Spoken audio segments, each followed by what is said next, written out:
ದಿವ್ಯಾ ರಾಣಿ ಅವರಾ? Happy birthday ma'am.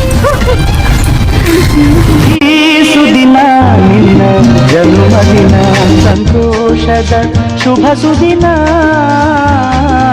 ಈ ಸುದಿನ ನಿನ್ನ ಜನ್ಮದಿನ, ಹಳೆಯದು ಮರೆಯಲಿ ಹೊಸತಿನಲ್ಲಿ, ಈ ಜೀವನ ನಲಿಯಲಿ ಹರುಷದಲ್ಲಿ.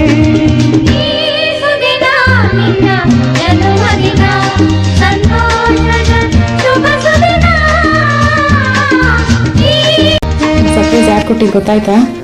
ಯಾರು? ಪಾರ್ಸಲ್ ಕೊಟ್ಟಿರ್ತಾಳೆ ಮೀಶೋದವ್ರ, ಇದು ಆಜಿಯೋ ಫಿಶೋ ಯಾವ್ದೋ ಒಂದು ಪಾರ್ಸಲ್ ಬಂದಿರ್ಬೇಕು, ಅದನ್ನ ಈಸ್ಕೊಂಡ್ ಬರಕ್ಕೆ ಅಂತ ನಾನ್ ಬಂದಿದ್ದು. ಸರ್ಪ್ರೈಸ್ ಅಲ್ಲ, ಸರ್ಪ್ರೈಸ್, ಫುಲ್ ಸರ್ಪ್ರೈಸ್.